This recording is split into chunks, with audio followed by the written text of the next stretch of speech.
Greetings and welcome to another episode of Trippy Food in our 2021 Dia de los Muertos special. So today is Day of the Dead. There's 2 Day of the Dead, right? Well, yes. So technically it starts on October 31st and runs through the 2nd, but it's actually midnight of October 31st, which starts November 1st, which is the Children's Day, and then November 2nd is for the adults. So, for those who don't know, this is Juli Couture, it's my daughter. And so, those who watch the show on a regular basis obviously recognize her. And Juli, for years, has built an ofrenda. And so, what I wanted to do this year for Day of the Dead is to basically talk with her about the whole tradition of doing an ofrenda and the foods that you eat on Day of the Dead and some of the customs that you would do on Day of the Dead. So you've been doing ofrenda for a long time, right? Ofrenda is basically an altar. Yeah, so it's an altar that you do at home. So altars or ofrendas are typically done in traditional Mexican families, either at the gravesite or at home or both. Here in Massachusetts, they don't really like you to do that. So at the cemetery. Yeah, and so and plus we have weather stuff. So I've always done one in the home, and it's grown, unfortunately, because so many of our loved ones have passed, but also it's grown because I can't help myself from buying the things that you see behind you. So it is grown in love, and so basically the ofrenda or altar consists of traditionally would have been layers or tiers.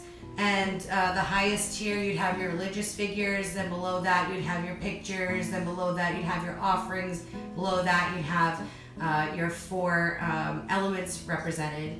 As the years went on, I mean, this has been going on now for about 3,000 years, so they've been doing it since the Aztecs, and then adopted a lot of the Christian stuff that came along with the conquistadors. Now you were saying earlier, because a lot of people think that because Halloween and Day of the Dead happen like right next to each other, that there's a similarity between the two of them, or they're somehow related. But you were saying that they're not. They're not at all, and it's a lot of Mexican families and people that celebrate find that very offensive, because there's a lot of people that walk around not realizing what the culture is, dressed as calaveras or Catrinas, and they just say like, oh, I'm a Day of the Dead person, and don't really understand it, and they should ask, because by all means that you don't have to necessarily be Hispanic to celebrate,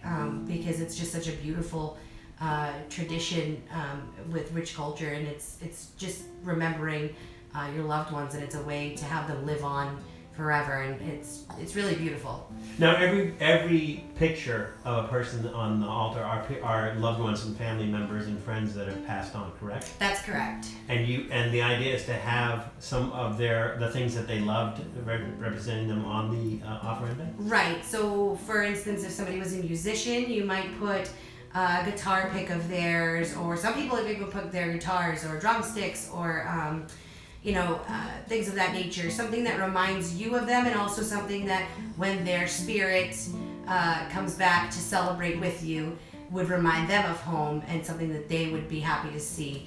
I also have things that their favorite foods. You put out their favorite foods. So for Uncle Doris or Mike, we always get an Italian tray of cold cuts and oranges. For Grandma Flanagan, we have Diet Coke and a bag of chips, things like that. Some people put out alcohol or cigarettes even.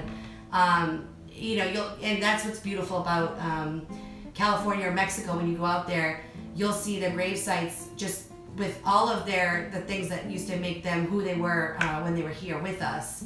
And so it's nice to bring that and have something so close to who they were here. Now, only because I've been to some of the cemeteries on Day of the Dead in California. I'm so jealous. A lot of people think that it's a morbid or very sad or very somber time and everything. No, that's the whole point of all the skulls and everything. People think, oh, that's really like morbid, and why do you love skulls so much? It's actually a way of poking fun at the fact that of death. itself. Death is a part of life. It happens to every living thing. And it's a way of saying, death is not a finality. We live on. We live on in memories. We live on in our legacy. We live on in the love of our loved ones. And it's just, that's it, all of the decorations and, you see these little skulls doing things, dancing and playing music, things like that. And it's just to show that there is a life beyond what that is. We might not know, but, the way back to the Aztecs just showed drawings of skulls doing stuff, and it's a way of lessening the blow of death. But it's typically a time of joy rather than like a very somber, like funeral type of thing, right? It is, because if you think about it, the way that the reason for the holiday is to bring your loved ones back home to you.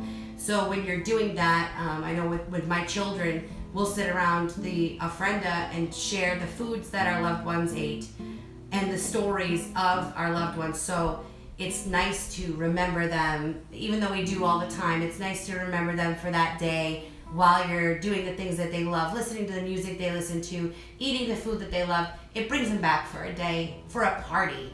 You know what I mean? It's a real party atmosphere. So it's nice. It's really nice. Now you put together, first of all, we have marigolds up here, right? Yes, I grew those myself. So the marigolds or cempasúchil, and I apologize if I hacked that up, are used, they are actually a nod to, there was an Aztec goddess and god love affair, and she was turned into one of these flowers, and her lover was turned into a hummingbird. It's a very beautiful story, look it up. But anyways, these are called the flower of the dead because of their scent and their beauty. These flowers are the flower of the dead that are used to bring your loved ones back home because of their scent and their color. It helps pave the road back home, which can be seen in Coco as well. And we have some foods here. These are now I know that Pan de Muerto, yes, the Day of the Dead bread. We actually did a Trippy food episode on baking Pan de Muerto. Yeah. So that's something you would typically eat on Day of the Dead. These are things that you would eat on Day of the Dead, but not necessarily just Day of the Dead, right? Yeah, those you can get at a Mexican bakery. I love Lolly's Bakery in Lynn. They've been around for 15 years in that location, 20 years in their East Boston location. Very sweet people in there. You can get their baked goods all the time, and I would. I don't because I try to have willpower, but I like to keep in with the tradition of the holiday by having Mexican baked goods on my altar, as well as a nod to my ancestry. But yeah, so what I usually do is buy a concha or whatever they have that's colorful and flavorful, so then we can share that with our ancestors and with ourselves. These are all considered pandusando, right? Correct. Yeah, they're all sweetbreads. Okay. Yeah. Not sweetbreads like. No, not those kind of sweetbreads. Of a cow. Yeah, no. I mean, hey, if that was your uncle's thing and he liked that, you might be eating that with him. I mean, so we have conchas, we have marranitas. Yes. Which are little gingerbread piggies. Are they not the cutest thing you've ever seen? Now, typically on a regular day, you would just kind of dip that in your coffee or your tea. Just eat them up. They're just so adorable. And these are one of the only Mexican pastries that's made with molasses. Is that right? Yes. So they're kind of like gingerbread piggies. Yeah. And what do we have here? So these are like, I don't know if you would call them tarts or... They're like an empanada? Yeah, kind of, but they're a little tart. One of them is pineapple, this one, or piña. And this one is pumpkin because 'tis the season and I can be a little basic sometimes. And then also what we have in our cups is that Mexican hot chocolate that we have with a little bit of cinnamon and a little bit of cayenne pepper. I was going to say it smells so good. It does, doesn't it? It's really nice. The girls can take it or leave it. They usually are like, they have a couple sips and it's not like Swiss Miss, so they usually know. Okay, so I wanted to contribute to this as well. And so what I found with these seem to, I think these are new this year. So everyone's familiar with Peeps, right? That you eat on Easter. But these are Peeps marshmallow skulls. Now, to be fair, it's not really that big a departure from sugar skulls, right? It's not. So the idea with sugar skulls is though you typically don't eat those, right? No, I mean, I guess you could, but I don't think it's customary to, because Well, they put big sequins and all kinds of yeah, other stuff I on mean it. they're using frosting as glue typically, but other people have used actual glue. So before you go and say, "Oh, those look great, need it," I would ask the person beforehand. Some people make the mini ones and put them in their coffee or tea, but again, it's just solid sugar, and unless you're really into sugar skulls are not for eating; they're for decoration. Yeah, I just found this interesting that Peeps is making Those sugar skulls you can eat. Yeah. Do you find that Dia de los Muertos is becoming more mainstream? Is that it's whereas typically maybe in California you would find that, maybe in some places in Texas you might, the southern parts of Texas that you might find that, but now it's sort of growing mainstream across the country. Right. So the closer you are to Mexico, obviously, the more you would have seen it everywhere. And then I love Coco, obviously, because in the middle of me celebrating it and having to explain to everybody what it is I was doing, I think half the people thought I was having a seance or something. Coco, the Disney movie, if you haven't seen it, see it. It's wonderful, and it does actually give you a little toe dip into the culture of the holiday.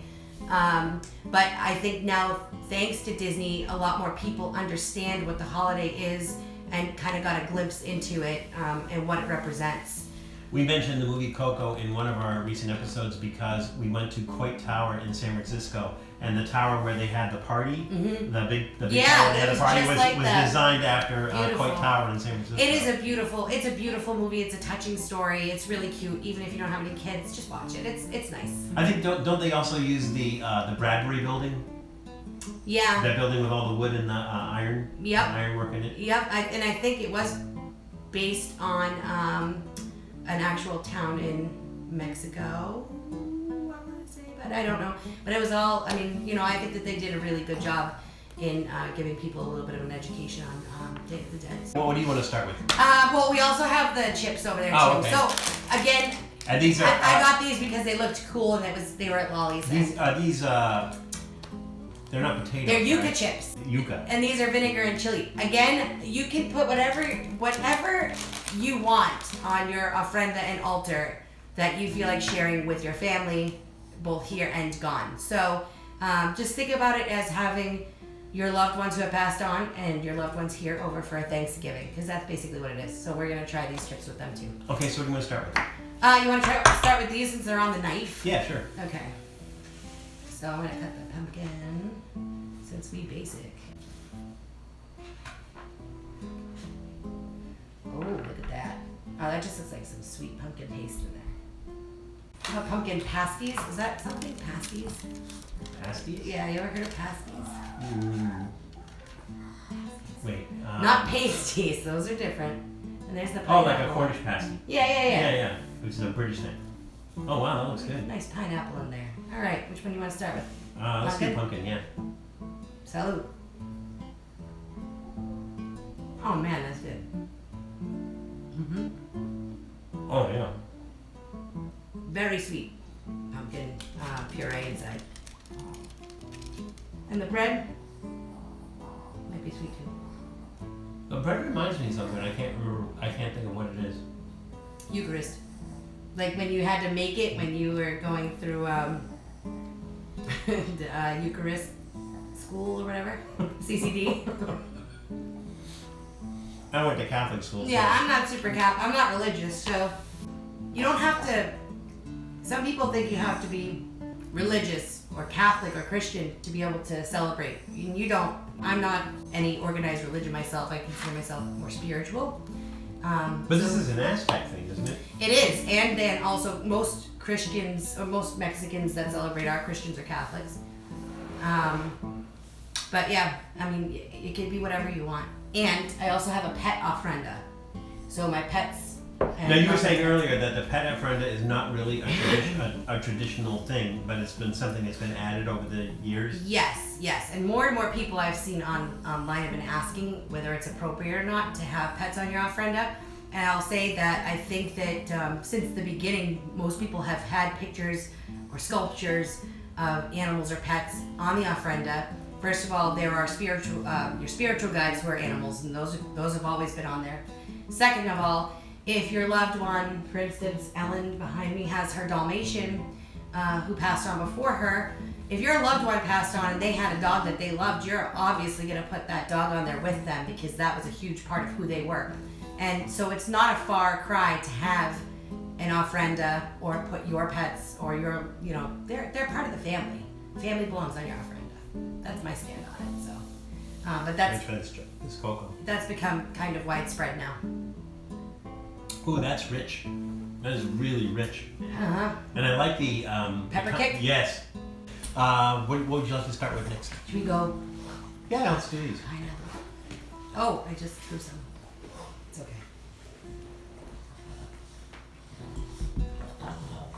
Ooh, it's like there's little crunchy bits in there. Mm-hmm. It kind of reminds me of like those little apple pies you get. I was just thinking the same thing. It's like more like an apple pie filling Yeah.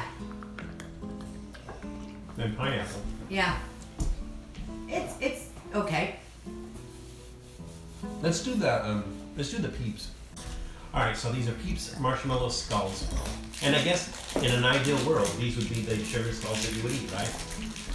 I mean, well, you wouldn't break your teeth on them. Peeps are not my favorite.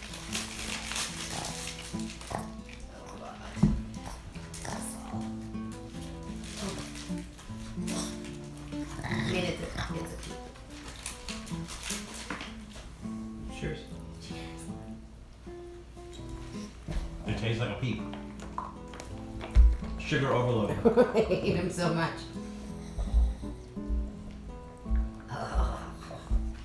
God. Peeps way to get in on another holiday. Exactly. Yeah. They're very cute though. I would definitely use them as decoration. So they're not as sugary. They don't have that like that crystallized sugar that the Peeps typically does. They're very soft. No, They're they very taste soft. like a marshmallow. They taste more like a marshmallow than the regular Peeps do. But kind of a cute thing for Day of the Dead to try once, maybe just once. Maybe just eat the jawline off and throw it on. So I would really like to try the Marigolds next because I mean Absolutely. they're just like fascinating. Grab a piggy. I'm actually gonna go and dip the pig. Well, I want to taste it first, so I know what it tastes like before. Well, I'm dip just it. gonna go in like an animal. It is a lot like gingerbread Oh yeah. without the ginger. Oh man, when you do this in the heat of the ginger and the spice, ooh, that's good. Depending on which bakery you go to, sometimes the piggies are thin like this, sometimes they'll be bigger piggies. But they all pretty much taste the same, they're just molasses cookies. Very good. They are good, really good dipped in the chocolate. Yeah, right? Because it picks up the heat of the pepper. That's not good dipped in chocolate though. Crab. Have you tried it? Okay, now this brand Diana we've done on the show. I think on some of the live streams and everything. We've never tried this, so this is Yuca with vinegar and hot chili pepper, which sounds really interesting. And again, none of really what we've eaten is typical of a something you eat on Day of the Dead, but Some people eat food with mole. Actually, a lot of people do. We cook a lot of mole. But again, ooh, that is so vinegary. Yeah. Oh, I love vinegar. It depends on what you and your loved ones liked, you know? those are really crunchy. Yeah, they're really cool looking. You can see the whole. It's not a potato, I know, but you know, yuca. So these you would get in like a Latin American grocery. Mm-hmm. Oh man, those are crunchy. It's funny, they smell more vinegary than they taste. They don't taste like vinegar, Like a salt vinegar chips. chip. Yeah. But then a part of it is they're not made from potatoes, they're made from yuca. Right. They're good though. Mhm. They're nice and crunchy. I like them. And then we have our conchas. I say we just split one. Yeah. You pick one. What do you think? I think that the brown one is cinnamon. So we could try that one. Okay. Ja. Good job.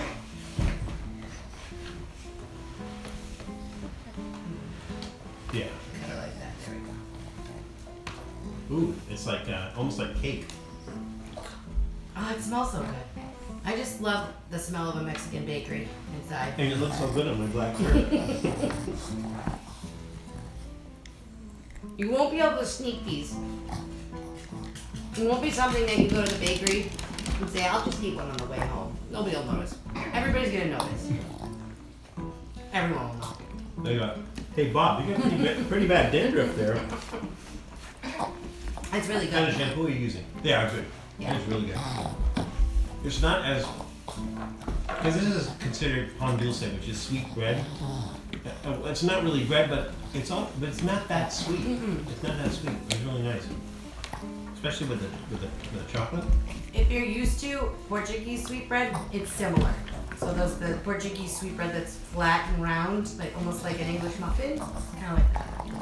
Now, would you celebrate the same way on the Children's Day as you would with it on the Adults' Day, or are there differences in how you celebrate those? So, the Children's Day, typically or traditionally, you would celebrate with candy and toys. So it starts. I celebrate on November 1st, and I think that most people with children and things like that probably start on November 1st for the kids, and then. Well, no, they continue the second, but I usually just do it all on November 1st. Now, that being said, I typically have this set up October 1st. So, I mean, I think it's all in, but don't actually celebrate until November 1st. So the thing is, you don't want to be on an ofrenda because it means you're dead. However, Right. It's nice to know that you're remembered by your family because, I mean, honestly, in so many other families, they mark the day that their loved one died and everything, and Yeah. this is so much more warm, so much more a remembrance of the joy that they had in life and everything. And it's just, I would hope that I am remembered on somebody's ofrenda, after I pass on as well. That's a big, it's a big, again, it's the belief is that if you're on the ofrenda, you get to come back and visit, and and my big belief is so long as we remember our loved ones, they are never actually gone. As long as their stories continue on through generations, you're never far from, the last thought of a loved one. And, and being able to do this, you get to see their face at least once a year, if not more with videos and stuff. But this is just a nice way of, like I said, it's almost like a Thanksgiving, getting everybody back together again. And you're right, like that's a good hope, is to have somebody remember you on their ofrenda when the time comes. So if you are fortunate to be in a part of the country where Dia de los Muertos is actually, kind of a widespread thing, even if you don't necessarily know somebody who's passed on, it's a wonderful thing to go out to these cemeteries and actually visit with people. They're more than happy to share their stories of their loved ones with you, and so I would definitely recommend that, because it's just such a warm and loving experience. But if you do, please be careful, because it's crazy out there. Please take care of yourselves, please take care of others, and we'll see you soon. Adios. Thanks for checking out Trippy Food. If you enjoyed watching that video half as much as I did making it, well then I enjoyed it twice as much as you did. And if that's the case, you'll probably like this video right here. And if not, check out this video right here. That one's a little bit different. Either way, leave a comment down below. And be sure to subscribe by clicking on the Trippy Food icon right here. Glad you could make it, and we hope to see you again soon.